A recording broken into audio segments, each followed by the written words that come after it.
Stephen, welcome. We're gonna kick this thing off. We're gonna go deep with it. Oh, let's go. Who is Let's go who is fast. Stephen Sashen, and Oh, what is your mission?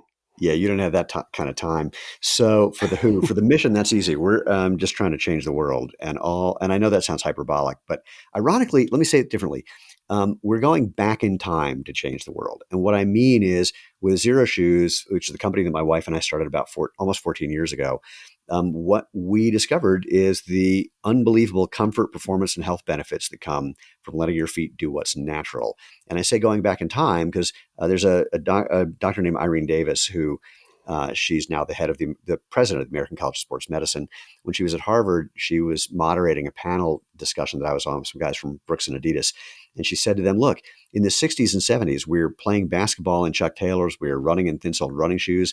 We weren't getting the kind of error of energy injuries, the severity of injuries, or even the number of injuries that we've been seeing ever since. So what problem were you trying to solve and why didn't it work? And they had no answer. So we've really literally gone back to the earlier days of footwear prior to the waffle trainer, which interestingly, and we can put a bookmark in this, was basically a minimalist shoe. But prior to the days of, big, thick, elevated, padded heel, et cetera, et cetera. And we now have, my wife has a great line. She goes, there's no reason to have another shoe company in the world. There's plenty of them. Unless your shoes change people's lives. And we literally hear from people who say that every day. So our mission is just introducing people to the comfort, performance, and health benefits that come from letting your feet do what's natural, either frankly barefoot or in a pair of shoes that give you that same kind of experience. What's your backstory? What I think we'll get to a little bit too. The Shark Right. Tank. I love watching you on Shark Tank. But tell us about your experience of like what got you into this specifically, and what brought you to this point today. Sure. So I have a long history of athletics. I was an All-American gymnast. I was a diver before that. I am now a Masters All-American sprinter, so I'm one of the fastest guys in America over the age of 60. And in the interim, I've done innumerable things. I was a competitive jump roper. I was doing circus arts. I was doing and taught Tai Chi and Aikido. And I mean, anyway, I could do that. Oh, but the thing that's arguably relevant is I've also had just a knack for understanding movement. So I have at Duke, I did research on cognitive aspects of motor skill acquisition and came up with a whole map for how you internalize new movement patterns. And have been teaching everything from Zen archery to running to gymnastics to tap dancing to you name it. But specifically for Zero, and all that's kind of relevant. But the specific thing is that I got back into sprinting after a 30-year break when I was 45. And for the next 2 years, got injured pretty much constantly. And one day, a friend of mine who's a world champion runner, which in Boulder, Colorado, which is where I was then, is just another way of saying my neighbor, because they're everywhere, said, why don't you try running barefoot and see what you learn? And it just so happened there was a guy teaching a barefoot running workshop that weekend. And we went out. And now, again, I'm a sprinter. So I had never run more than a mile of my own volition. And and I don't think I enjoyed anything after the first 100 meters of that. Yeah. So, but this first barefoot run, um, we were running on grass and on trails and on roads and on over wooden bridges. I mean, you name it. And I just was so enthralled with the experience of what it felt like to feel the ground. And I was just experimenting with my gait in every way that I could think of. And this is one of my geeky things is if I'm going to play with some new movement, I want to really learn it from the inside out by just not doing what people say, but exaggerating things in every direction I can think of and seeing what the effect is. So I'm running faster with the same cadence, slower with the same cadence, picking up my cadence and running the same speed, slowing down my cadence, running the same speed, running on different part of my or landing on different part of my feet, having my feet, work on the ground differently. I mean, just everything I could think of. And I mean, it was just fascinating. And at the end of this, we stopped running and I could have kept going. We just all stopped as a group. And someone had a GPS watch on. I said, geez, how far was that? And she said, that's a little over 5K. I went, sorry, what? And I Wow. had no idea. And I could have kept going. So, but there was an interesting thing that happened. I ended up with a blister on the ball of my left foot. Now, I've learned that many people in that situation would go, oh, see, this is all bull. I just, got a blister. I am kind of counterintuitive. And I went, how come my right foot's fine? And oh, yeah, my left leg is the one that gets injured more often, not exclusively, but more often. So that was intriguing to me. And a week later, we were doing our second run as a group. And I thought, if I can find a way to run that doesn't hurt this gaping hole that's still on the bottom of my foot, then I'm probably not doing the thing that caused the gaping hole. So I'll give it 10 minutes. If it doesn't work, no harm, no foul. Maybe I'll try again, maybe not. And I at the 9 minute and 30-second mark, when I could see the end of our run in sight and couldn't have been more happy because it was just excruciating up until then, my gait changed instantly. And my running got faster, easier, lighter. I was having a good time. What I realized after the fact is that I had, as a sprinter, I think, land on the ball of your foot, land on your toes, but I was overstriding. So I'm putting my foot out in front of me, pointing my toes. So I'm putting the brakes on with every step and was doing it more with my left foot than my right. And I just stopped doing that naturally because I was paying attention to my good foot, my right foot, going, what the hell is this thing doing correctly? And then eventually the left foot kind of figured it out. And that never changed. So my injuries went away. I became a Masters All American. And I wanted that natural movement experience as much as I could have it. And I didn't want to have to argue about whether it was legal to get into a restaurant with bare feet. It is, Yeah. by the way. They can have a policy, but it's never illegal. And my It's good wife to got know. tired of me. Yeah, my wife got tired of me walking into our house with white carpeting and my dirty ass feet. Yeah. So I knew about the Tarahumara, who made sandals out of scraps of tire. I did the next best thing. I found some rubber from a shoe repair place, got some cord from Home Depot, whipped up a design, put it on my foot, and started using that. And then people kept asking me to make pairs for them. So after I'd made about 50 pairs, the guy who was leading that first workshop said, I got a book coming out about barefoot running. And if you had a website for your weird little sandal making hobby and treated it like a business, I'll put you in the book. Well, I've been an internet marketer for 32 years, actually at that point, 20 something years. And I rush home, pitch this incredible opportunity to my wife. She tells me I'm a complete idiot and it's a horrible idea that won't make any money and is a distraction from other things we're doing, and insisted that I not build a website. And I told her I wouldn't. And then she went to bed and I did. And, and, uh, and here we are 13 and a half years later. There's a whole bunch of stuff in between, but that's how it happened. You sound like my Alex and I. She's my fiance. She's so good for me in that, like, I'm the dreamer, the let's go get it. My mind will spiral. I'll think of ideas, and she's like a little bit more realistic and grounds me. Like, just like, well, do you think you can really do all that when we still got this going on? So I really appreciate having an Alex in my life, and sounds like you have that same Oh, kind of. even more. I mean, when we got together, we were not, I was basically retired and we didn't know each other as business people at all. And then didn't really even talk about starting the business. Like I built the website, it started to work right away. And then Lena leans in and like, I don't want to use that phrase, but anyway, because she literally leaned in, I didn't mean that metaphorically. She Yeah. just leans over and with the appropriate hand gesture of a gambler says, okay, I'm all in. You're going to need someone to run this thing. And so she's a brilliant finance operations person, and I'm a product marketing person. So yeah, it's a perfect pair. Now that said, she likes to complain, and I'm using that word somewhat inappropriately. She says, you have the fun job of thinking all the cool things to do. I Yeah. have the annoying job of telling you you can't do it because we don't have the money. Yeah. And so you're thinking of all the fun future. I'm thinking of everything that could go wrong as a result of you thinking of the fun future.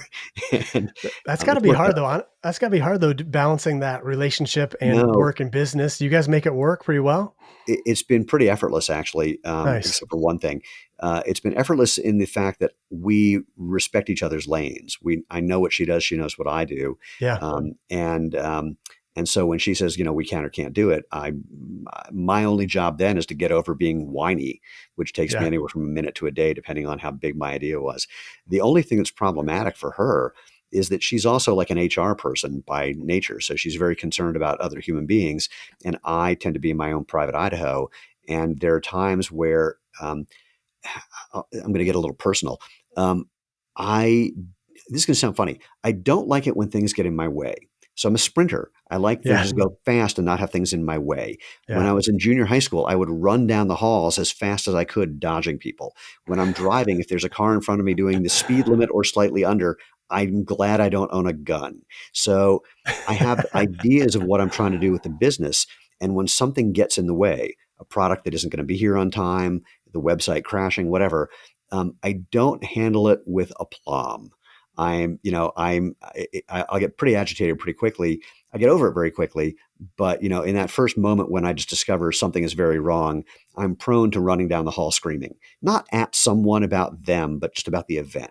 Suffice it to say, that can be disturbing to some people, and so Lena has had to deal with the fallout of when I am, rolling my eyes because something is just not being done correctly when it should be, or, shouting because the website just crashed when nothing changed or whatever. And it doesn't happen very often, but even if it happens once a year, leaves a bit of a wake. And I'm not saying this with any sort of pride. I mean, I wish I could do it differently. And if anyone has a suggestion of how to reliably not freak out when shit goes wrong, I'm all ears. But But but I think though it can be a I'm sure like everything in life, it can be a superpower too. And I think for the health of and the growth of the business though, for you to be able to have somebody that is like, everything in life, there's obstacles, there's resistance, and to yeah, be able to find a way to get over it and to get through it, I'm sure that's yeah. also attributed to a lot of your success as well though. I would say that's correct. And, there's one other component to it. I mean, I am the first one to take responsibility for my actions. So if I do something, it happened the other day, we had a big sale for our new products. And before the sale starts, we're not supposed to say what the discount's going to be when we launch the new products. And someone created the wrong ad, published the wrong ad. I don't know. The wrong ad was suddenly showing up and it was confusing people. And I was the one who caught it. And it was the very end of the day, and I kind of ran down the hall screaming. And there was the person who should have created the ad, who was the first person who got the brunt of my frustration. But a couple of days later, I knocked on her door and said, "Hey, can I apologize, explain?" And I don't remember what the other one was, but I'm. It's gonna sound funny. I'm more than happy to not only. I don't want to just say, "Hey, I'm sorry," because that's Hmm. just patting somebody on the head. I want to say, "Look, I understand that here's how I acted and here's how it affected you. And it makes total sense that you reacted the way you did. I would have done the same if I was in your situation. If there's a better way for me to do it, I'm all ears. Let me tell you why I reacted this way." And invariably, if you can be non defensive, which is pretty easy if you're willing to fess up, Yeah. then the usual response is, "Yeah, I do shit like that sometimes. It's okay." Yeah. And if they have a suggestion, I'm all ears, and then we try to do it. Yeah. So, I mean, I remember, if someone calls, people can call me the worst thing they've ever thought of. And my only response will either be, "Well, that's factually inaccurate, so I don't get it." Or, "Oh man, I've definitely had that thought, either for Yeah. real or metaphorically. And it's probably worse in my head than what you imagine. I've been trying to, not act like Yeah. that. So apologies that it comes out in a way that I wish it didn't. And, let me know if you have an idea, because, and invariably that's, it's very conducive to, becoming closer and building a relationship with people. And so Yeah. that works out well around here too. I feel like people kind of understand that passion kind of swings both ways, and for Yeah. someone like you that's as passionate as you are, you can also have passion in the other direction. That's what I think we all struggle with, balance and finding that the happy medium. But I try to, like you, work on some of my shortcomings, but also appreciate that with that comes some of the other things that are beneficial in my life that I'm good at, Yeah. but especially when it comes to other people and emotions. And that's where It's tough.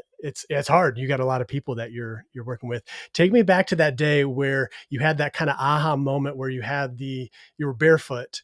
Yeah. And do you feel like your background as a gymnast, your just the way you were able to pick up on some of those differences that you felt? And have you come across people that have no sense, even with your shoes or Oh, barefoot, yes. that don't have that sensation? Yeah. So if I'm going to teach you how to run barefoot, I would say, here's the instructions: take off your shoes, find a nice, smooth, hard surface, because that's going to give you the best feedback. And it's going to be the safest, ironically, because like grass, you don't know if the surface is undulating in some way or if there's something in the grass that you can't see. I mean, I don't sprint on the grass because every time I do, there's going to be one little divot somewhere where Yeah. that's going to, throw me to the ground. So anyway, smooth, hard surface, take a super short run, 20 seconds, 30 seconds tops. And if you're not having fun, do something different till you are. If it hurts, do something different till you're having fun. Yeah. And now, this is from my background doing cognitive neuropsych before it was even called that, is I think there's four kinds of people, and this relates to neuroplasticity in a number of interesting ways. I won't dive into those. I'll just give you the four types of people and how that relates to my instructions. Some people literally can't tell if it hurts. They've been in shoes long enough that what has literally happened is the part of their brain that's designed to receive sensations from their feet isn't getting that information because they've been in a big, thick shoe. And so that part of your brain literally changes shape and essentially shuts down for a while. So they literally can't feel if it hurts. I've seen people running barefoot on the grass and they go, hey, that was great. And then they notice their feet are bleeding because they've just been overstriding or pulling their feet along the ground or doing something, and they just couldn't even feel it. The second group of people, oh, and what they need to do is they need to start walking around like barefoot or in shoes like ours, just to wake up that neural connection again, which it does pretty quickly because your brain is like thrilled. It's like, oh, now this is what I'm supposed to be doing. But it can take a little while, and they need to do something just to wake that nervous system up. The second group of people, they can tell if it hurts, but they have bad proprioceptive skills, and this is where most people fall into this category. And what I mean is, as a gymnast, when I was a kid, the compulsory floor exercise routine, we had to learn to put our arms parallel to the ground, and it took us weeks to do this because most people, when you ask if you put your arm parallel to the ground, it's too high because from your eyeball perspective, that looks like parallel, but actual parallel is in a different place. And so similarly, I've had people say, "Hey, the rubber in your shoes, it's weird because look, it's wearing out in the heel." And I go, "Oh, well, then you're overstriding and heel striking." They go, "No, I don't. I don't do that." I go, "You really? Send me a video." And they send me a video, and they're overstriding and heel striking, and will often say to me, "Yeah, but I don't do that." It's like, Yeah. Isn't dude, that that's a crazy? video of you. You just Yeah. sent it to me. Yeah. So so these people literally do need some kind of feedback, ideally video. Well, not, let's say it differently. Video is great. There's some things that could be better, just so they start to recognize the difference between what they think they're doing and what they are doing. The third group of people, they can feel things, they have decent proprioceptive skills. They just need some cues to shortcut the learning process. If I just gave you those instructions that I started with and you just went out with a kind of curious mindset for as long as it took, you'd eventually figure it out. But they just need some cues. Things like, and I like things like pretend you're Fred Flintstone starting your car. His feet are Mhm. behind him, just spinning, and they never catch up to him. Just try and do Yep. that. Or imagine your foot coming off the ground before it even hits the ground. So I want you to lift it off the ground before it even touches the ground. Of course, that's not possible, but that'll pick up the pace. Or pick up your cadence just a little bit. Don't run faster. Just have your cadence, your steps per minute, go a little bit faster, because that actually is the cure of a number of ills. Or there's various other cues. Sometimes I'll have people exaggerate what's wrong, like massively overstride, massively heel strike, so you can feel what that feels like. And they eventually start to figure that out. The fourth group, they're naturals. Now, the problem that the naturals have is it's so much fun when you get out of shoes and feel the ground and your brain is just like exploding with enjoyment that they do too much too soon and they get tired and they revert to one, if not more, of those previous levels. And they just need to, get reined in and remind them, hey, dude, I said start with 20 seconds. And then the instruction after that is once you're having fun, add 10 seconds each time it's fun, or more Yeah. accurately, add 10 seconds the next run when the previous one was fun. And you'll pretty soon be able to, do as much as you want. So I think that might have been the answer to your question. Yeah. Yeah. I find like, especially with learning and I'm, learn to run and I've tried to master not only like the information, but how can I transfer this information as quickly as possible to somebody else? And we learn through experiences and some people are better auditory learners, tactile learners. And so like, I find like a great way that I use shoes or barefoot or minimalist shoes is feedback. And what kind of feedback is that? It gives us that tactile feedback of what it feels like. So I may, for the same exact goal, if I'm trying to get somebody to glide and to move horizontal, I might try first like a verbal cue, like you said, or imagine like you're running in a room with the ceiling your height. Try to not bonk your head, or land softer, land quieter, push the ground back. Just simple it's things like that. it's tricky.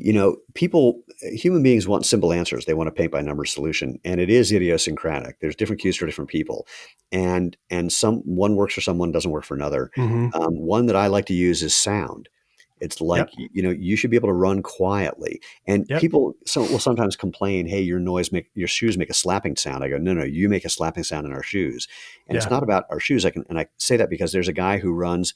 There are a couple of people in my neighborhood who run in big, thick, padded shoes that are supposed to be all quiet and cushiony, and I can hear them from like 2 blocks away.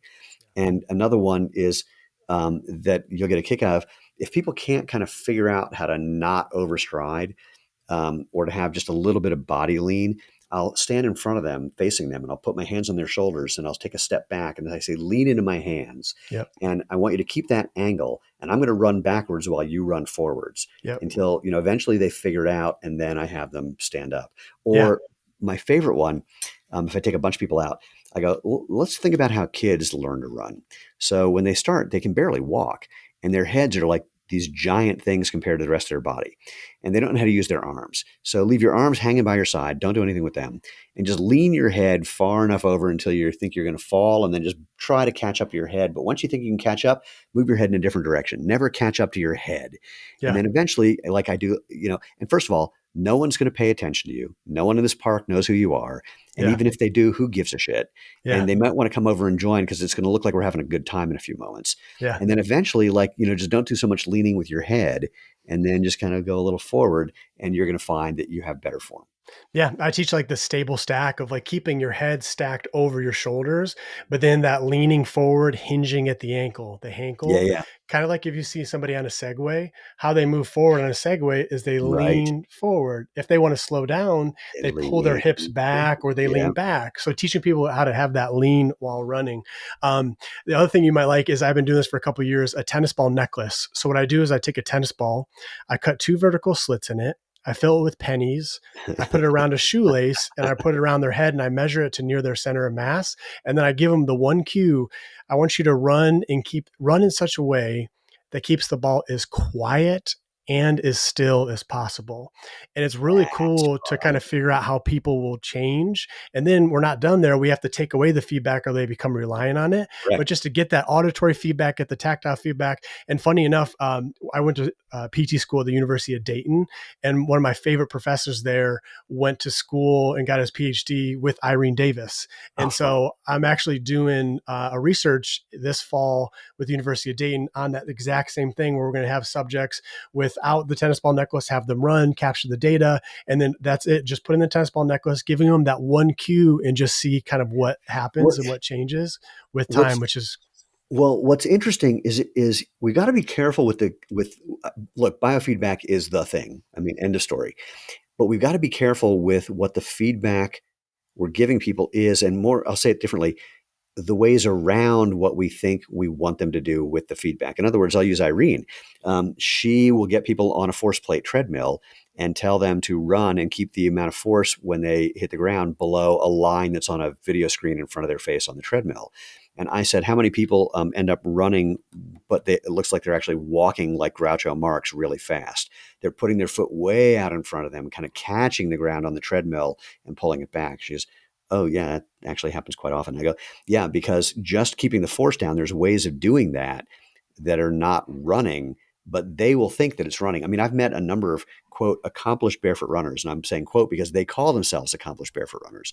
But then I look at them run, and they have this weird ass gait that they figured out that allows them to go the distance they want in bare feet, but it's not running and by any stretch. And so there's times where you need to combine feedback cues so that people can't get around the one that you've given them.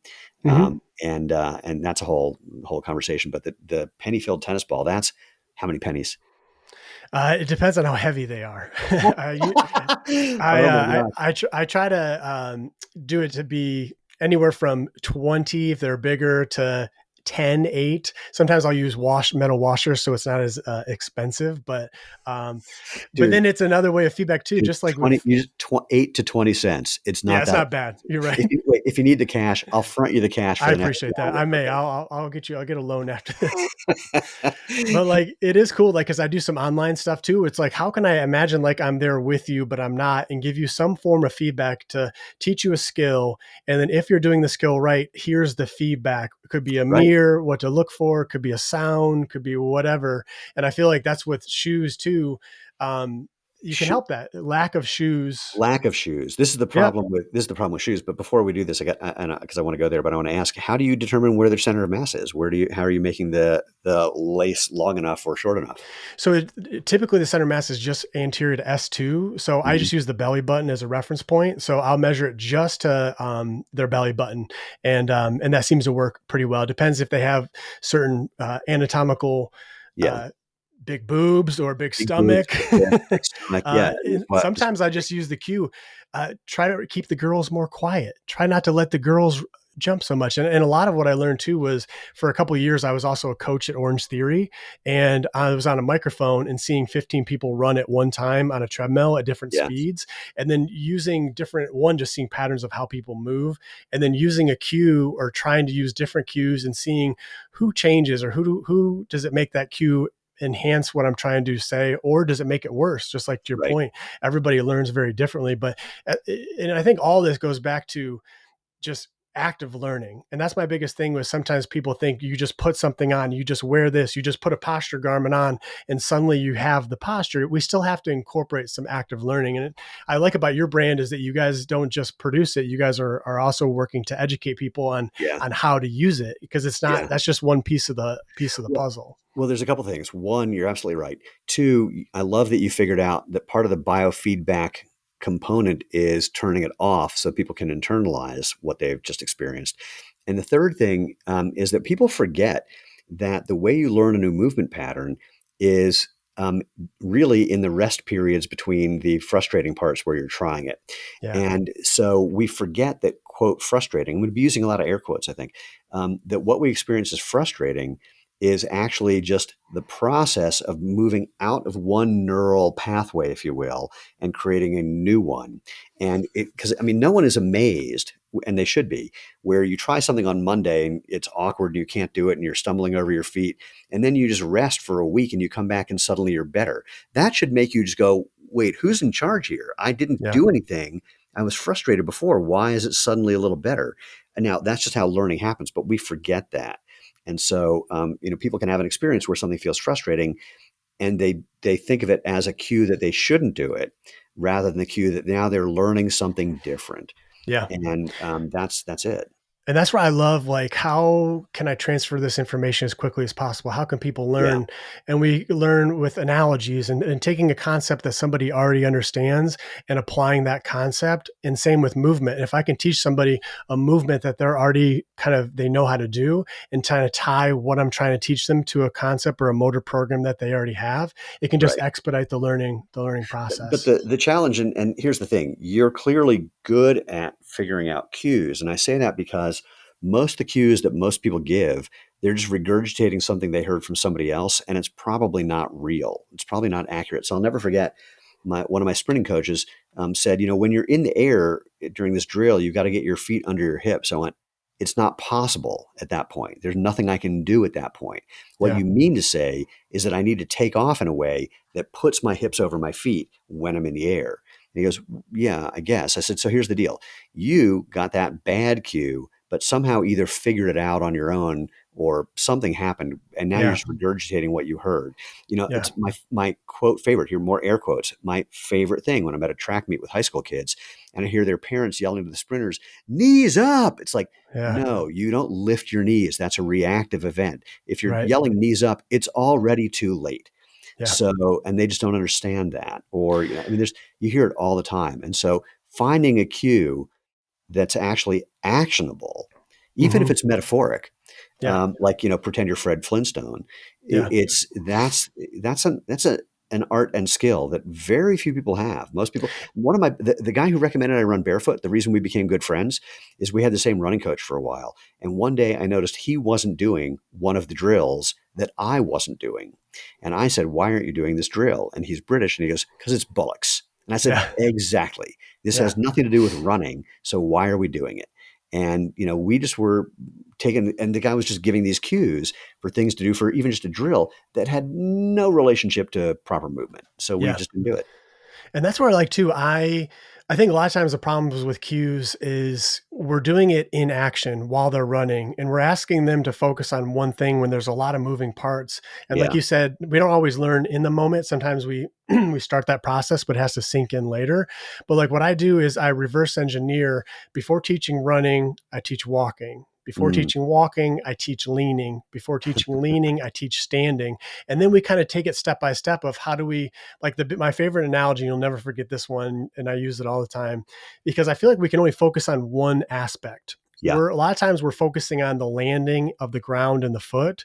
I Yeah. like to focus on leaving the ground. Just like if Hmm. I'm in a canoe, how I move forward, I put the paddle in the water, and I push the water backwards and I move forward. I don't want to then drive that. Focusing on driving the knees up is like taking that paddle out of the water and That's right. driving up in the air. We don't the cost. We don't get a lot from that. Putting the Well, paddle in the water and pushing the water back, just like with running, the leg on the ground. Part of the stride is just the distance between steps, pushing the ground backwards and moving yes, yeah, forward. yes and no. A, love it. B, we have to do these things because we don't have eyes behind our head, so we're focused on what we can see, and we have a hard time paying attention to what's behind us. Again, backing up to the proprioceptive thing, most people don't know where their body is in space. The pushing the ground backward part can be a good cue, but it also can be the kind of thing that leads to excessive ground contact time and more calf engagement than you need. The version of that I do, I go think about being a figure skater, or sorry, a speed skater. So, and I do this for walking too. This is how I literally teach people to walk. I go, lift your left foot an inch off the ground and don't do anything with it. Just let it hang as much as you can, an inch off the ground. Now, to move forward, you have to, like you're a skater, you got to push your right leg back. So push your right leg back and don't do anything with your left leg other than catch you from falling. And if you just let it catch you from falling, you're going to notice it lands right underneath your center of mass, typically midfoot or forefoot. And now lather, rinse, and repeat. Don't swing your right leg forward. Just drive your left leg back like you're skating and let your right leg just hang there. And the first few steps, you're going to look like Frankenstein's monster, just learning how to walk. But then you even it out and suddenly you're just sort of gliding across the ground using your glutes and hamstrings as hip extenders instead of, pulling them towards you when they're in Yep. a weak position. Yeah, that's why So I talk about push with the tush. And here's where I think another kind of old push. school Hold on, push with wait. the We got to. tush. How do we not I've have a got t-shirt? shirts. I do. I've got shirts made. I I've love you got so much. all over PWT, push with a tush. Oh my I God. think one other thing that's been kind of demonized is that ground contact time, because like not all ground contact time is created equal. True. Where it is detrimental is when the foot's in front of us. In the moment Correct. that our base support is in front of our center of mass, but the moment that my body gets over my base support over my foot, the ground contact time where my foot is under me or behind me, that's just like us just standing right now. It's just that braking effect that occurs with the feet Correct. in front of us. So I think sometimes people will do is like with a paddle analogy, they'll just do a small little push back in the water, and then they're quickly trying to do another push Right. and having too high of a step rate or too high of a frequency or cadence, and Right. allowing that pushing the water a little bit further back, allowing that momentum, that coasting to occur. But I think sometimes because of the people trying to increase their step rate too much, I think increasing cadence is a No, great strategy I, for beginner runners. I But agree. um, but sometimes people just become more inefficient. But inefficient is better than it's Wrong. safer because yeah, it's Wrong. better than it's. I'd rather than be expending more energy, especially in the beginning, and if it helps them with their posture and their lean, so they're not breaking. I don't like the word overstriding because it's a Yeah. Yeah. misnomer. Doesn't say anything. Breaking. I always say breaking. So if I can teach somebody at first kind of how to be a little bit safer, keep it in a little bit closer. Those are the two things I mainly focus on: gliding, which is two parts, not bounding, not going up and down, and then not braking or slowing down. And the key with the braking is the lean, making sure you have that lean, which dictates your center of mass. Yep. And then the key with the gliding is not pushing straight down through the ground and going up, teaching somebody to more use that hip strategy, not the ankle strategy, use their calves to land and cushion, but not propel them up and Well, forward this is unless they're going up incline. to clarify my point. I agree with everything you said. What I was thinking of, and I didn't articulate it, is that for many people, if you think about that pushing thing, especially when running, they tend to conflate that with toe off. I'm using air quotes like there's no tomorrow, Yeah. where they're overusing their calf rather than thinking about getting their foot off the ground by flexing the hip. And so that's a place where, there is lift your knees, but just a little, just enough to initiate the movement. So, because when people are in a traditional shoe for a while, where it's a big stiff thing with a bunch of toe spring, they kind of get used to something like toeing off because it's the closest thing they can do to actually using their foot. And so if you start teaching them proper form, they'll often, and they've heard toe off, they often have this thing of like scraping their toe across the ground, thinking that that's pushing them off or pushing them forward, which it's not. By Yeah. that point, you're so far past mid stance that there's nothing you can do with your toes that's going to impact anything. And so that leads to an excessive ground contact time in with backside mechanics that some people just don't realize is not a thing. Yeah. So, and with And that's sprinting. And Sprinting I is a like slightly different game because sprinting, you really do want to think like punch the ground because you yeah. are going to have some horizontal force because there's a even at max velocity when there's not much horizontal, you're really just bouncing up and down at that point. Yeah, that's Still a what less ton to go. vertical, more horizontal. Yeah, yeah, yeah, yeah, And then the thing about sprinting too is it's such a high energy and in such a short period of time where power is the goal versus yeah. efficiency for endurance for long term. But Correct. I also one of the skills that I teach to your point earlier of like amplify a mistake or some form that's not right to teach somebody how to do it right. An example is if I'm trying to teach someone to not have their traps tight all day and I say, all right, relax, loosen, and they go, I am, they don't know, then I'll show them, okay, hike it up. That's contracted. Now totally let it go. I have a skill called the release and relax, where teaching somebody how to do that lean, like what you were saying, having your hands on someone's chest and having them lean forward. I'll have them do that and hold. And the only thing that if they're doing it right, that's holding them and preventing them from falling is their calves and the intrinsic muscles of their feet. So that I call the skill is release and then relax. So the only thing that they're feeling, I say, feel those muscles, you feel those engage. I want you now to move forward, keeping those as relaxed as possible. And then This what they'll do is they'll keep it relaxed. They'll have it be more of a soft landing. And that's what shoes also can do, or lack of shoes can do, can is give us that feedback of not punching the ground extremely hard, more of that eccentric, more of that actual cushioning when we land. Most people think, especially when it comes to like barefoot running or minimalist footwear, they think that they need to get stronger. And I go, no, you need to mostly relax more. That Yeah. little bit of strength, you probably have it. You know, there's variation of that. People say, oh, well, it's going to hurt my Achilles because my Achilles have gotten short from wearing higher heeled shoes. Like, that's typically bullshit. You know, I go, if you can stand on the ground and lean forward like 15 degrees, your Achilles are fine. What's happening is that when you're running, you basically trained your brain to think that you can only use your Achilles so much. And so you're limiting your motion arbitrarily. And you just have to get out of that habit. And there's ways of doing that too. But Yeah. a point that I wanted to make earlier to respond to something you said is the problem with modern footwear is that you're not getting the feedback that you think you're getting. And more accurately, any feedback you are getting is way too late. And what I mean is with, a bunch of cushioning, it's spreading. People don't understand physics, and I wish they did. It's spreading the pressure that you're when you hit the ground. The cushioning spreads the pressure out just enough so that the mechanoreceptors in your feet aren't feeling intense pressure.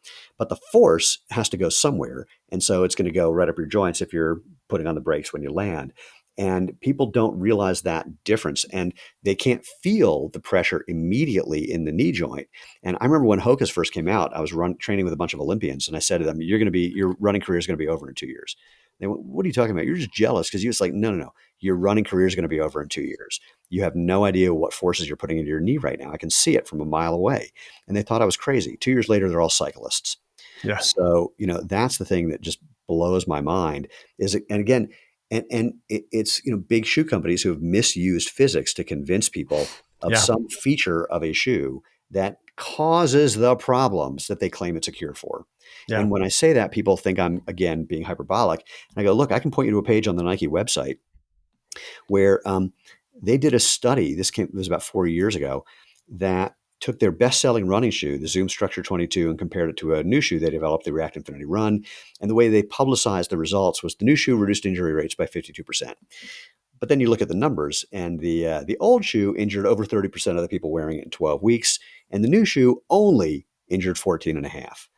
And I keep saying, dude, first of all, um, with that shoe that injured 30% of the people, why are you still selling it at all? And with the new shoe that's only injuring 1 out of 7 people, what'd you do to make that change? And they won't publish this. But the line I saw from the abstract from the research was they got rid of many of the protective features. They made it more minimalist. Mhm. And now the kick is, well, then why aren't you making more of that or even extending that?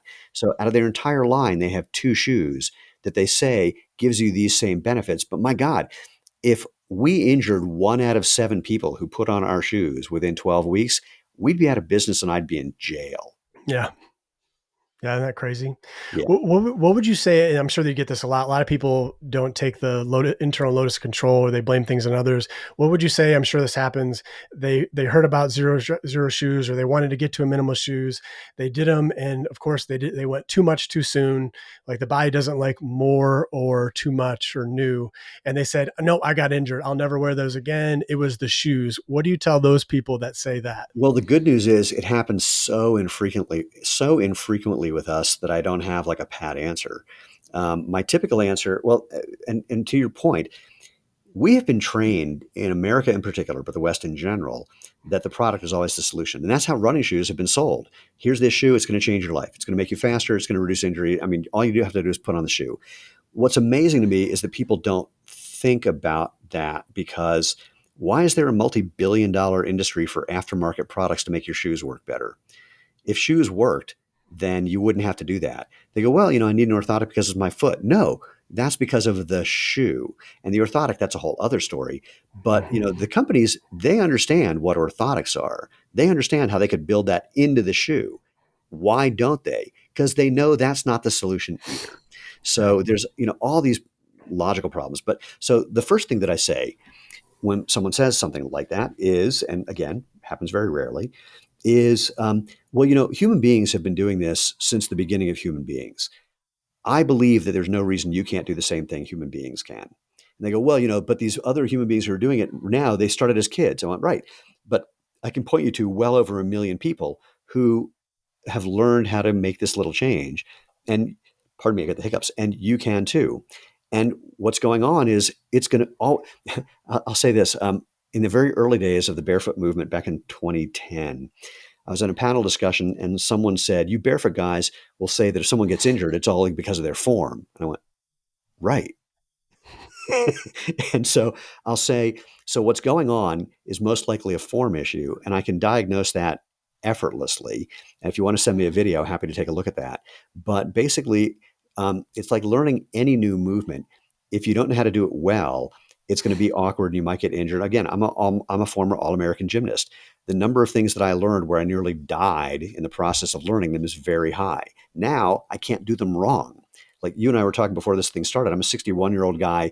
I did a standing backflip and I basically black out in the middle of it because I haven't done it in so long. My body isn't acclimated to it, but my body knows how to do it so well that even if I black out, I do a backflip. yeah, And so, you can do the same thing. So again, rarely happens, but all I'll say is so I'll say something like that run where you got injured. How far did you run? And they go, well, I, did my normal 5 miles. I went, didn't you read the part where I said run for 20 seconds? Well, yeah, but I figured I'm a good runner. I go, yeah, yeah, you yeah, did too much. I mean, basically, I this is going to sound horrible. I try to find the least obnoxious way to say it was you, yeah, yeah, and yeah, but then add to it, and we can help because we've helped millions of people figure out how to do this enjoyably and successfully. And and frankly, you are not a special little snowflake. You're not different than everybody else. And even if they say they are, my favorite is when someone says, well, my right leg is longer than my left. My doctor confirmed this, that it's a half a millimeter longer, and I'm exaggerating only slightly. yeah. I've had people say, my right leg is half a centimeter shorter than my left. And I go, okay, I'm going to ask you to stand on either leg, doesn't matter to me, and just move up or down just a half a centimeter. And if you can bend your legs just enough to move up or down a half a centimeter, I'll give you $10,000 because they can. And I go, Yeah, and running is just hopping from leg to leg. yeah, You won't notice that half a centimeter or whatever it is, I assure you. yeah. And then I point to a friend of mine who had his femur replaced and they had the wrong one and they put it in anyway. His leg is 2 inches too short and he can run. Now he Yeah. has to do this interesting thing with his gait where his short leg has to move. His long leg has to move faster, so his Mm. gait is lopsided, Yeah. but it works. But Yeah. he's got a femur that's 2 inches too short. Yeah. Yeah. What have you found that people that find your brand, are they for either first time zero drop shoes or zero minimal shoes, or do they find you from another brand that they heard? Do you have any idea of that? A little bit of both. We did some surveying, and the number one thing that drives people to us is that they've heard that we could be helpful for some issue that they have. And we never make those claims because we don't want to get sued by anybody. And the only way we can make those claims is if we have a medical study with our shoes demonstrating what tens and tens of thousands of our customers have experienced. So, the anecdotal information is a data point, but we're not going to make a claim and promote that until we have science behind it, because otherwise the FTC or big companies could come after us. So they are usually first timers.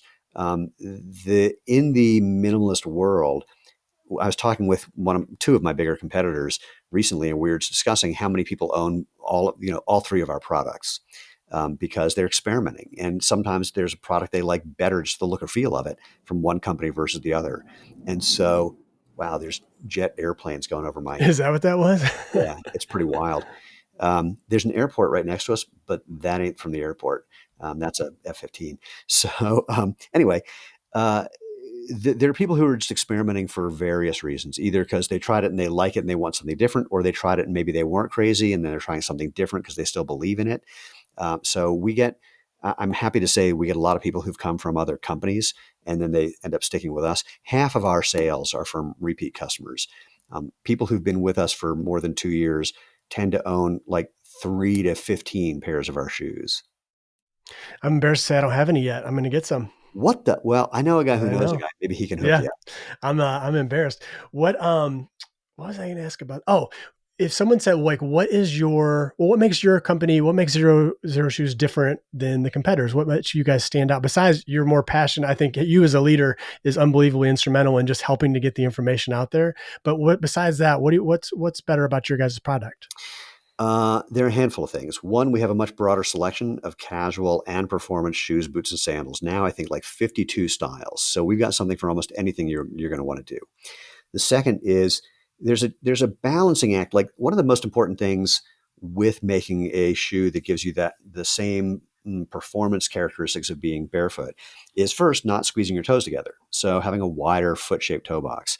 Now, the challenge there is foot size and shape exists on a bell curve. There are people who have really narrow feet, people who have really, really wide feet.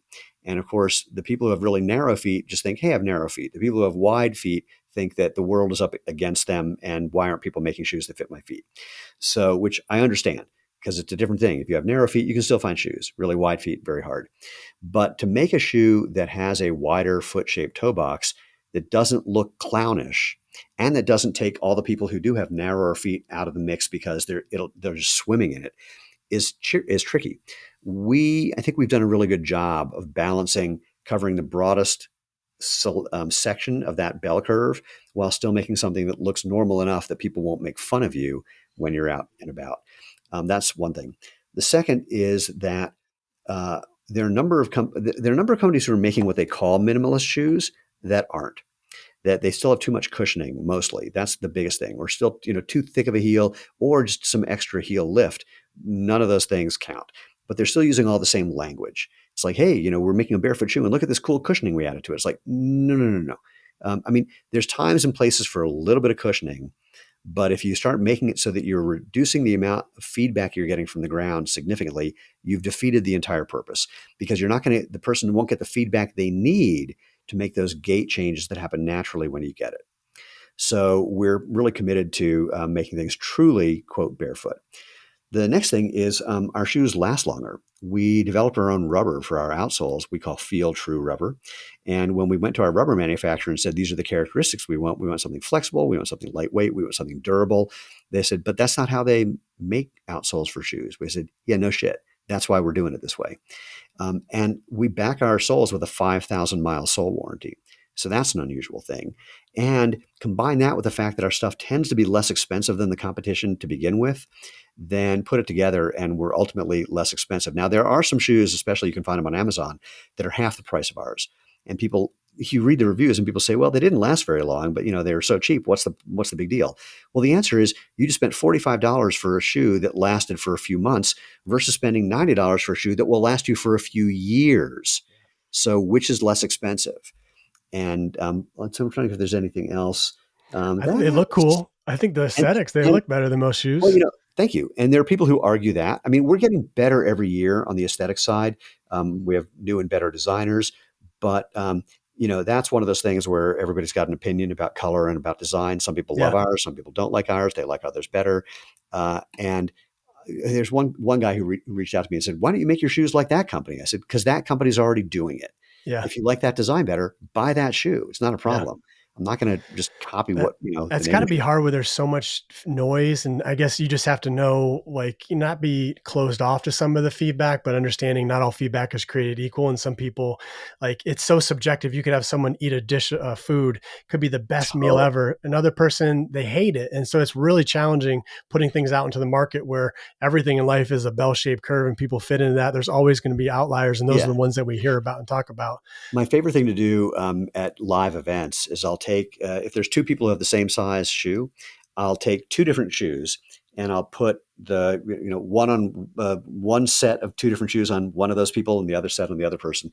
And they'll usually debate about which one's better, which is a perfect example of that. And so, yeah, it's one of the things that happens a lot. Human beings have this other weird, interesting, often annoying habit, which is if we think we can think of it, then we think it's for real or we think it's possible. So, people think that the Star Trek replicator is what 3D printing is. It's like you'll be able to make anything with 3D printing. It's like, no, no, no. There's only certain kinds of materials you can make. So, but when it comes to, like footwear, well, why don't you just make something that is a fully technical, knee high, stiletto heel, barefoot shoe?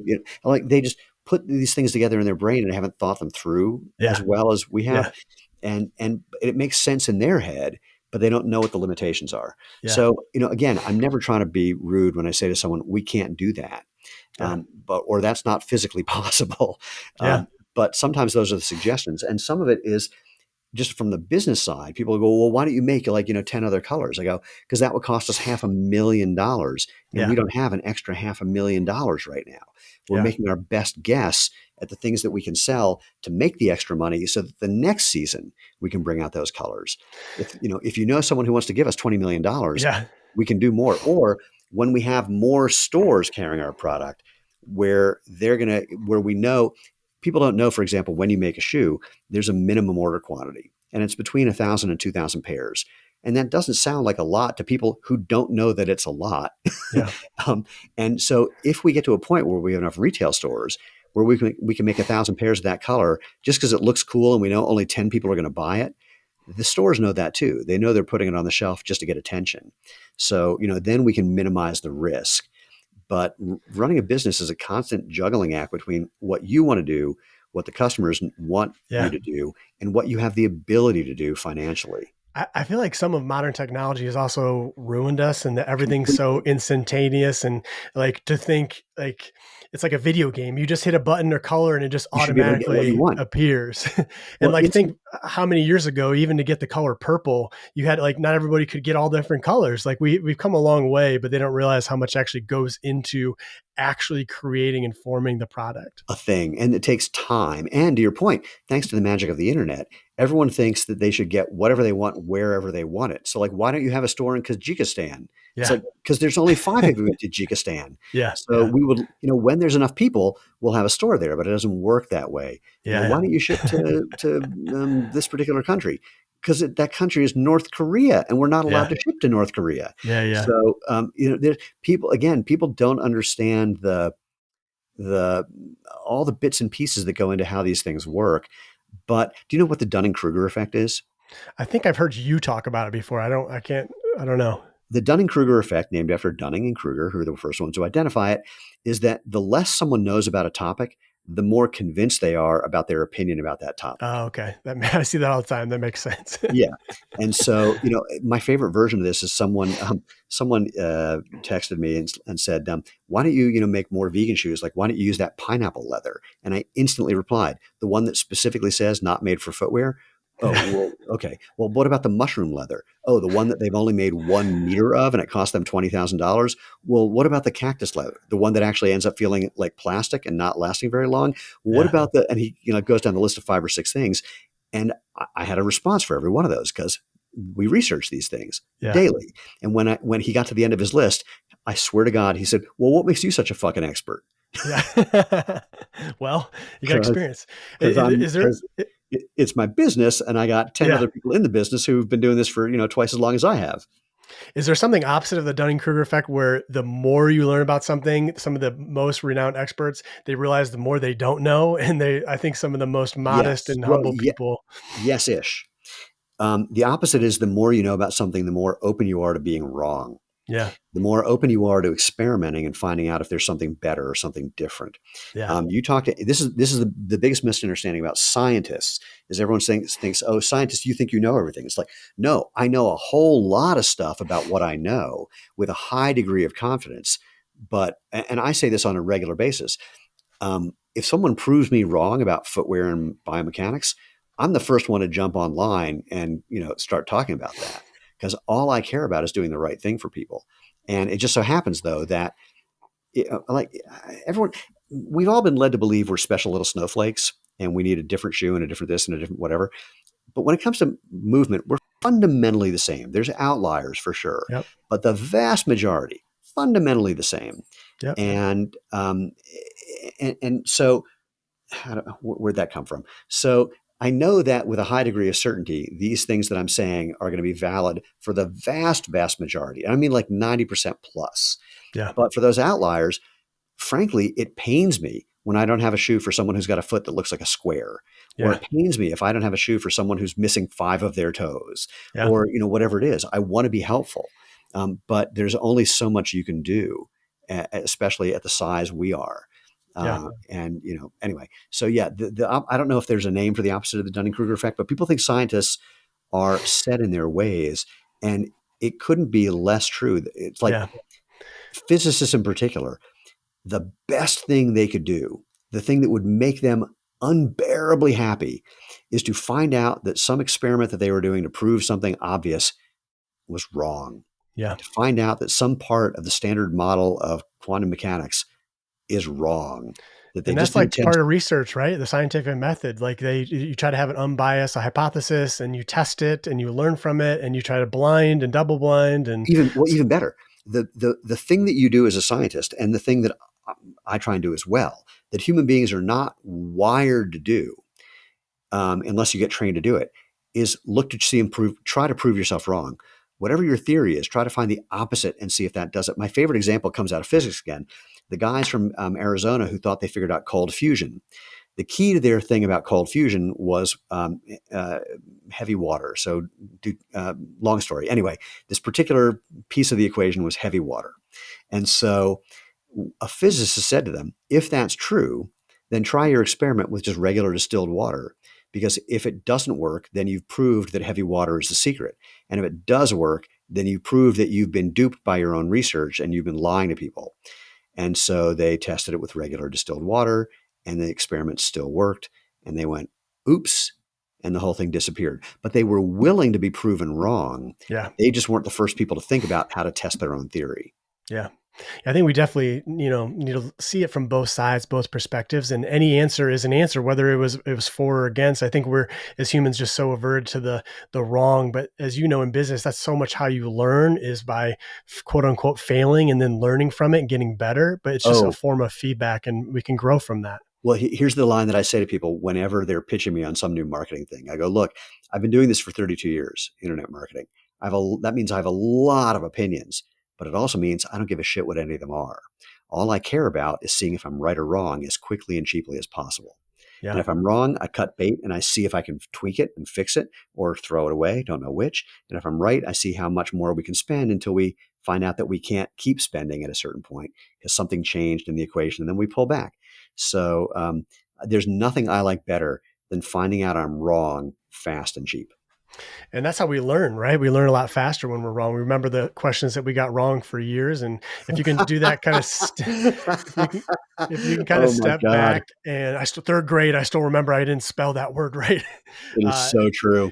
but I feel like in Silicon Valley or whatever, they've kind of coined that term a long time ago, like fail hard, fail fast, because you learn, and we learn so much faster. I think if we can take the emotions out and just have a kind of zoom out perspective and not take it personally, we can learn so much. And that's something I've had to learn how to do with growing a social media, growing a business, is just learning to not take things personally and It's hard. understanding like who is for me or who am I material for and who is it not. And that brings me to with yours. You're going to say something?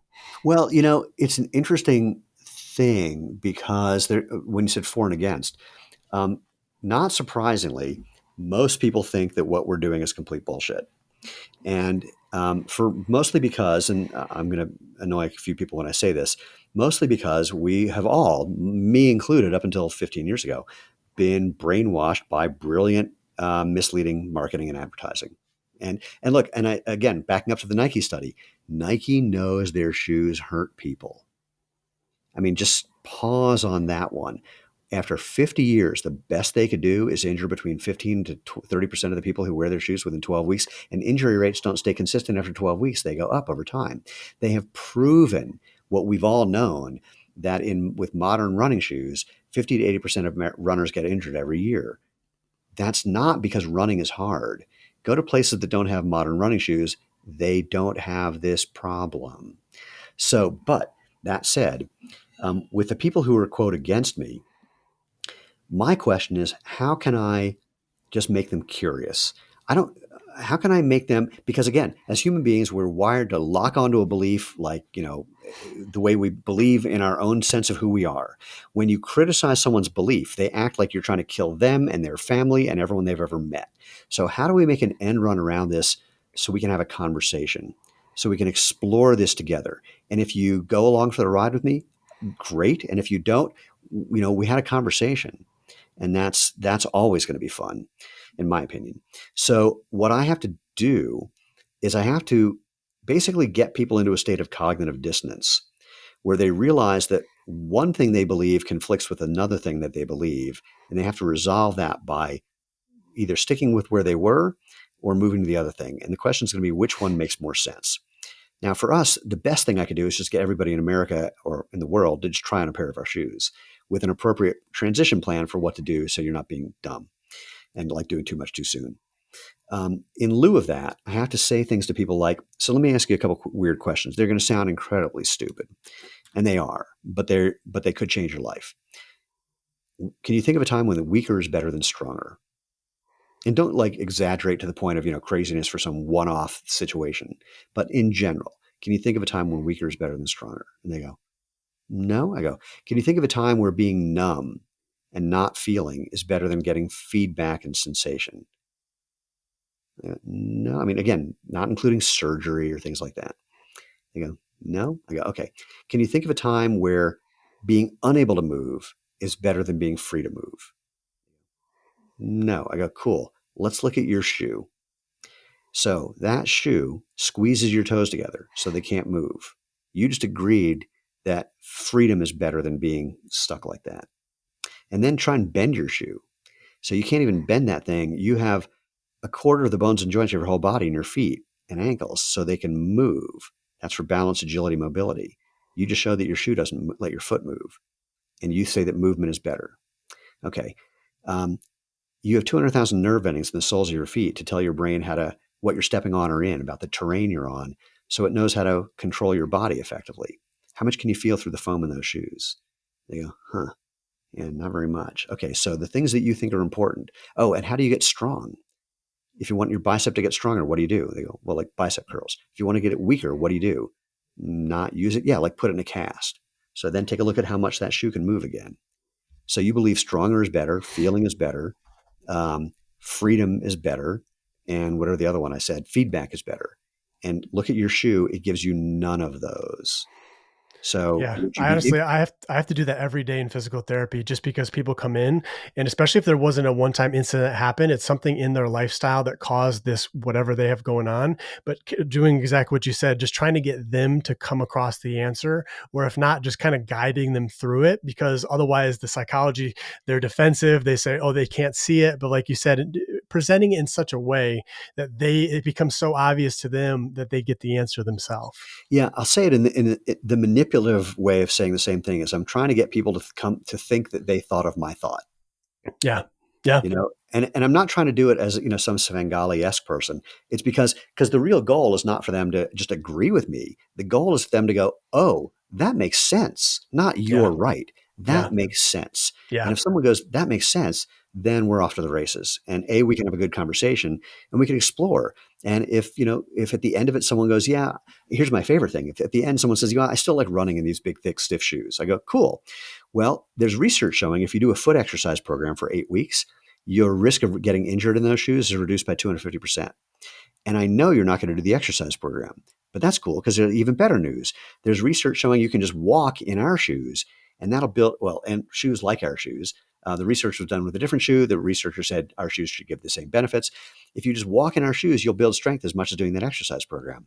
So you want to keep running in those? Great, keep running in those. As soon as you're done, get out of them and Yeah. use our shoes to build up strength and balance, agility, mobility, et cetera. We have hockey players who clearly can't skate in our shoes, but they say they're skating better because once they get out of their skates, they put on our shoes to build strength, agility, mobility, et cetera. I got an interesting question for you. What do you think about the like NFL? Do you think if they had less padding, do you think it would be less injuries? It would be different injuries. So, and the easy answer for that is rugby. So, rugby, they Hmm. don't use any pads. And my God, I knew about rugby. I'd never seen an international match until USA Rugby wanted us to sponsor them, and they invited us to an international match. It was by far the most exciting sport I've ever seen, and the most freaky thing when you see. First of all, every one of those guys on the field could walk up to Mike Tyson and go, "Pussy," and he'd go, Yeah. you win. So, I mean, these guys are insane. And then, you hear two people crashing into each other from 100 meters away, and it sounds like a car wreck. And then they get up to to tell the tale. So they end up with more shoulder dislocations than you get when you have a bunch of padding around your shoulder, but they don't have the same number of concussions. And so there's no question that things would change. And what might change though is the type of people who come to football without padding are crazier and have no problem just bashing heads. Again, unforeseen consequences, we're not good at predicting those. So it would change things undeniably for the better. I don't know. And that's what kind of makes you think about with shoes. And just like if I had a cement wall, if I had a big, thick, padded, cushioned boxing glove, I'm going to hit that a lot harder than if I have a minimalist glove or no glove at all. And same with the ground and the cement. If we have so much cushion, so much padding, we're putting more force than we're comfortable. And so Well, we having all that more minimalist, we can get better feedback correct. and Well, less stress. but the key thing is the feedback thing in the right way because where did I want to go with this one? Because again, if you're not feeling it in your hand, that's one thing. But if that force is getting up in your elbow and your shoulder, which you're not going to be as responsive to, thinking about punching the wall, then you're not going to realize there's a problem until it's too late. And so my favorite example of this is many of us have seen one of the first films ever made. This big fat guy standing in front of what's basically a trampoline up on its side. So it's like 5 feet behind him. And they shoot a cannonball into his stomach. And he's fat enough that you watch in slow motion the ripples of fat absorbing the pressure from the cannonball. The guy walks away without a problem. But the force is still so profound, it sends this like 400-pound guy into the trampoline thing behind him. So this is again the physics that people don't understand. You can put a glove on and punch things all day long and it won't hurt if you're punching the wall, no matter how hard you punch, but you're going to mess up your shoulder and your elbow pretty bad. And you won't know it until it's too late. Yeah, my whole point of saying all that was just showing more for your guys' shoes. Like if you Agreed. have somebody that has more shoe, they're going to feel more comfortable striking the ground a lot harder. And versus with your shoe, you can You're get not in going to do less that. trouble with Correct. that. Well, and the research on that is pretty clear that when you have padding in your shoe, your leg gets stiffer. It's going to try and use the padding, but there's no amount of cushioning that can actually mitigate the amount of force you're putting in the ground. And yes, and because you're not going to be feeling it in your foot, it's going to go into those other joints. So I agree with you. When you're running or walking, even in a minimalist shoe, you're more likely, in fact, almost entirely, to be using your muscles, ligaments, and tendons not only as shock absorbers but joint protectors. So Dr. Isabel Sacco tested minimalist footwear on the feet of elderly women who had knee osteoarthritis. And within 6 months, for many of them, it was gone. For all of them, pain was reduced, and the use of painkillers was reduced dramatically. And I said, and I knew the answer, but I asked her, I said, what do you think changed? She goes, they started using, you started to see they had built more muscle around their knee because they're using their quads and their calves and their hamstrings to work properly, not only as, again, shock absorbers and, of course, prime movers, but also as joint protectors. Yeah, I like it. Is there anything else that we have not touched on today that you feel like my listeners would like to know about? Well, being on this call with you, we're recording this on a Saturday morning, so I didn't have time to make pizza for tomorrow because I make the dough on Saturday mornings usually. Other than that, um, the biggest thing I can think of is that, how do I want to put it? Um, I'm not trying to convince people to do things. I just want people to be able to think about what they're doing and make the right decision for themselves. It just so happens that we have, I think there's now like 70,000 plus reviews that are 5-star reviews from people going, this thing changed my life. And I'm hoping that if people read the reviews, you'll find someone either like you, so you can listen to them and have that mean something, or see enough people who are from disparate backgrounds doing disparate things that you go, wow, if there's so many people having this kind of benefit, maybe there's a there, that you just give it a try. And you do that again without the attitude that you and I talked about of just, oh, all I have to do is put this on and everything's fine. That may be your experience, or it may take a little while. I just thought of this one. There's a guy that I know. He is a medical doctor, and he's responsible for people who work in a factory all day. I think 6 days a week, and they're on concrete floors for like 12 to 16 hours a day. And to make a long story short, a number of people in this factory decided to switch to minimalist footwear, and they had a great experience. And so everyone decided to switch. And there was like 3 people who went, this is not working for me at all. I'm having real problems. And he's like, that's cool. Go back to whatever you're doing. But after watching everyone else on the factory floor, like months later, having all these profound experiences, they decided to try them again and not just go straight from what they were in to a barefoot shoe for 14, 12 to 16 hours a day. And within a couple of weeks, they were converts too. Now, the joke is when he does presentations, he can't say that they became converts later. He has to say there were 3 people for whom it didn't work. Because if he says we had a 100% adoption rate and the improvements are so great that I'm basically no longer treating lower extremity injuries any longer, no one believes him. And the real problem we have is people just don't believe all of the things that are possible. And again, they think it has to do with the shoes. It's not. All we're doing is getting out of the way Yeah. so your feet can do what's natural and Yep. giving you some style, some protection, the comfort that comes from doing what's natural, a little bit of cushioning if you're going to be on a trail and you're not quite ready to go like, full on barefoot. We try to give you as little as possible so you can get the feedback that you need to make those changes where eventually it's my favorite thing when someone says, I stopped wearing your shoes. I go, oh, really? They go, yeah, I'm spending most of my time barefoot. I go, perfect. I mean, I'm I like barefoot that. so often that when I wear shoes, by the way, it's always mismatched colors. But I'm barefoot a lot of the time because it's fun. I really enjoy it. I was in Costco at the pharmacy line, and guy behind me, I was wearing shoes. The guy behind me says, "Hey, your shoes don't match." And I said, and before I could Huh. say anything, the pharmacist, without even looking up, says, "He's wearing shoes." So That's this good. is this is really honestly, this is all about not only health and performance and comfort, but it's about fun. It's, using your body correctly. It feels good.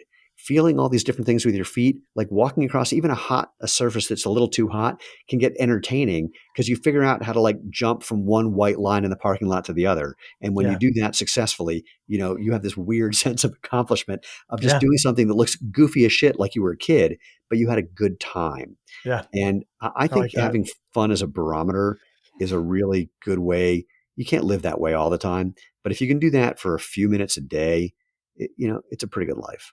Yeah, I love that. Real quick, then I'll let you go. Tell me about the Shark Tank experience. What was that like? Was it crazy? Was it just anything? I'm a fan of the show and a fan of you. I just want to hear anything. The short version is that what you see is not what happens. So they tape an episode. First of all, it doesn't happen in the order you see. They tape segments and they put them together however they want to put them together. So the sharks always wear the same clothes when they're taping, so they can do this. But it might not be in the order that you saw. That's one thing. Second, and that determines whether deals get made or not. Because sometimes the sharks during an actual day, a shooting day, not a what you see on TV day, will have already spent all their money and they have to say no to all the rest of the deals. Or they just came back from a bad lunch and they're just in a bad mood. Or the opposite, they came back from lunch and they're in a good mood. So what happens is a weird thing. But the other thing on the set, like you could be there for anywhere between 20 minutes and 2 hours, and it gets cut down to 10 minutes or so. So there's all of that. There's a lot of editing involved, and it's not a conversation, which is what it looks like. One of the sharks will ask you 5 questions. You're in the middle of answering number 2. Another shark asks you 10 questions. And if you switch to that one, the first one gets mad. And if you don't, the second one gets mad. They're always just trying to play gotcha. And what you see is, again, not what happens. Sometimes in good ways, sometimes in ways that you wish you could see. So when we left the tank, I we're walking out and I turned to Lane. I go, boy, that's not how I imagined it was going to, or that's not what I thought was going to happen. Because we thought Robert would be really into us because he was a runner. We thought that Barbara would be into it because she was a really smart marketer and she'd understand what was going on. We thought Damon would be into it because, he's got a footwear apparel background. We thought Cuban would be into it because he actually helped Skechers with their first shoe that they developed from scratch, which was a minimalist shoe. And the last person we thought who would do anything was Kevin, who's the one who made us an offer. Now it was a ridiculous offer, but when you watch our episode, our segment, and every time someone says I'm out, and they cut to us going like, "What?" We never did that because we didn't care. We were just going to keep moving forward to see what happened. If somebody was out, it's like, okay, let's move on to who's left. But they want to make it good television, and that's the thing that Lena says. People think it's a show about business on television. No, it's a television show that has to do with business somewhat. So, and then you don't know if you're going to air. They tape more segments than they air. So you're sitting there waiting to hear if, like 2 weeks before, it may air, if it's going to. And then, you sit there waiting to see how it got edited. So Lane and I said to our producers, wow, you could make us really look like idiots if you wanted to, just by cutting, our weird reactions. There's about 12 cameras that are all around the place and you don't see any of them. So, and you're unnaturally far away from the sharks. So it's just a weird thing to begin with. But we said, you could, I mean, I have a master's in film. You could edit it to make it look like whatever you want. And they said, we never want it to look bad because we're a Disney-owned network. We want people to imagine being on the show, either as an entrepreneur or as a shark. We want them to be involved. If you see someone who really bit it, it was way worse in real life, I assure you. And we have 2 stories to back that up. One is a friend of ours who was on the show, who she really thought, I mean, she was like psychologically damaged from what happened on the show and was very upset. But when it aired, it looked pretty good because she's a smart, funny, attractive woman. And so, they made her look as good as they could. And it wasn't that hard. The things that made her really upset were not a big deal. And it was just the sharks trying to get under your skin. They knew that wasn't going to air. They're trying to, see if they can throw you. So it looked great when all was said and done. Um, conversely, conversely, there's a guy that I know who routinely says to people, they gave me a really bad edit and made me look like a total asshole. And I've said to him, I've gotten to know you pretty well, and you got a really good edit. and, Really? I mean, I the thought you guy. did I thought you did a great job because I mean, especially bringing your passion to people like that, and all they're doing is trying to cut you down. I thought you did a great job, and the fact that you got an offer and you turned it down, I think speaks to your passion and your mission of what you're actually trying to do. Well, no, that was even simpler. We had done a lot of homework. We read all their autobiographies. We watched every episode of Shark Tank. We actually watched every episode of the Canadian and British version called Dragon's Den. Yep. We met with bankers and investors and people who bought shoe companies, people who sold shoe companies, to figure out what the appropriate valuation would be, knowing that they were going to want to talk us down. And so it was such a non-starter when Kevin made us his offer. So we were offering 8% of the company. He said, "I'll give you the 400 grand you want for 50% of the company." It was such a non-starter. We forgot he even made the offer. And Robert had to remind us. And here's something you didn't see on the show that's actually a little point of contention between Lena and myself. She doesn't remember saying what I remember her saying. So when Robert reminds us Kevin made this offer, Lena says, "So are you bringing anything to this deal other than money?" And Kevin says, "Well, I'm a smart businessman. I've got a good Rolodex." And I remember her saying, "So nothing?" That's good. It was That's real good. brilliant. It That was is smart. brilliant. Um, and um, and so there's lots of moments like that. Like at one point, Mark says, "Wait a minute, wait a minute. You guys said you're married, but you say she owns the company. What's up with that?" It's like, oh, when we started the company, I had another business, and I was being sued by some unscrupulous people who we didn't want to make sure they couldn't get to this new business. By the way, I won the lawsuit because they were wrong, but we wanted to protect ourselves just in case. It's like, oh, okay. Yeah, So, smart. they always try to go, gotcha. And they just never Yeah. were able to get us. And again, Ugh. I'm uninsultable. Yeah. So if when Kevin says uh, about something I said, you're crazy. He says, "You're crazy." And my response is, maybe. Yeah. I'm open. All entrepreneurs are to a certain extent. We're all a bit Yeah. nuts. Yeah, I So, think you have to be. I'm not going to argue with that. Yeah. Well, Stephen, thank you so much for your time. I really appreciate you, and I look forward to being on your show in, I Yeah. think, a week or two. I think I've got it in the Super. books. So thank you so much for your time. Thanks for being here, Pleasure. and I look forward to getting some shoes on. I know a guy who knows a guy who knows where they park the truck. I'm sure he can help you out. I love it. Thank you so much, Stephen. Have a great day. Cheers, man. Bye.